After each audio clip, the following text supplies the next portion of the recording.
Hey, what's up, guys? Alright, so Rising of the Shield Hero Season 2, Episode 7 came out earlier today, Wednesday as I'm recording this, but the video is going to be going up Thursday, I think. Anyway, after watching this episode, expected a much bigger negative reaction from the fans because of the huge change in the story that this first episode of this new arc sets up. Because there's a huge change, a big, ginormous change that actually completely changes the outcome of this next arc in the next few episodes that is completely different from the light novel and manga. And because of the fact that the same thing happened in the first 5 episodes of the season, I figured that fans would actually end up reacting the same way they did with those episodes with this one. Now, even though fans came around with it with the last episode because the kind of like changes they made in the first 5 episodes ended up paying off in episode 6 with Rishia, but there was still a lot of negative reactions to the build up to that, so I kind of expected the same thing to happen with this episode, but after I watched it on Verve, which is actually where I watch most of my anime, I actually saw that surprisingly enough, a lot of fans didn't really seem to care that much about the big change. Okay, so jumping into the episode, we find this mysterious person after Naofumi and them jumped through the portal in the last episode. We go to this brand new place and we find this mysterious person basically fishing in like a river or something like that.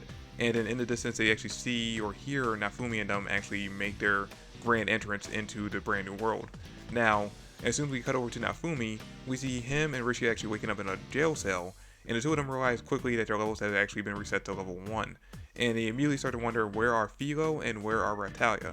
And this is actually where the anime makes a big change from the light novel and the manga, because in the anime, we actually end up seeing Raphtalia come out of the like pile of hay to sit next to Naofumi, and we end up seeing her in her childlike form. So, quick refresher for you guys who forgot this is how it works, but if you remember back to season 1, the reason why Raphtalia went from one episode looking like a little kid to the next episode looking like a young adult around 18 or so, even though no amount of time had passed at all, is because of the fact that their appearance when it comes to demi-humans in this fantasy world, their appearance is reliant solely on their level.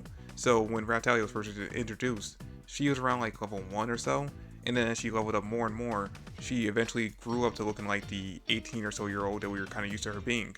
In fact, in season 1, the reason why Naofumi saw Raphtalia as being that little kid for most of the season is because of the fact that in his eyes, she was still that little kid, because she literally, quite literally, changed her appearance to being a young adult overnight. But yeah, that is the big change that the anime makes from the beginning of this arc in this first episode from the source material like the light novel and the manga, because in those versions, Raphtalia is not here in this labyrinth or in this prison with Naofumi and Rishia. They wake up alone with just the two of them, and they go on their journey, or they start their journey to find Raphtalia and Philo.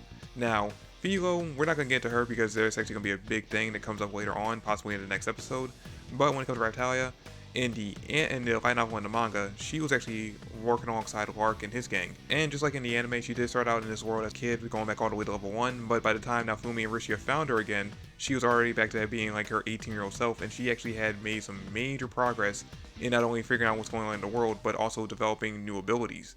So the fact that she actually started out with Naofumi is kind of something that rubbed a lot of fans, or like a lot of the loyalists for the light novel and source material fans, the wrong way, because it was the beginning of her starting to be not so dependent on Naofumi. Now obviously she's still very loyal to Naofumi and will basically die for him if the call came to it, but she was starting to kind of like break away from needing him to be around her 24/7 in order to function.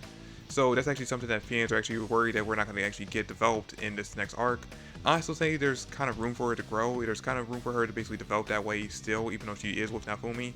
And honestly, that was the only legitimate thing that fans could actually complain about when it comes to this episode, because the rest of it was actually pretty great. We actually got to see a pretty good moment where the main trio were actually kind of trying to farm some levels by killing off monsters on the island that they're at. And then we got to this point where they actually ended up fighting a Kappa that was actually too strong for all of them to take on. It got to the point where Naofumi was taking heavy damage. Rishia and Raphtalia were trying to basically do their best to damage the Kappa, and they weren't doing any damage to it whatsoever. Their attacks were just basically bouncing off of it. And then, because of that, we ended up getting the badass entrance of Kazuna, the cardinal hunting hero, who ended up killing the Kappa without really breaking a sweat.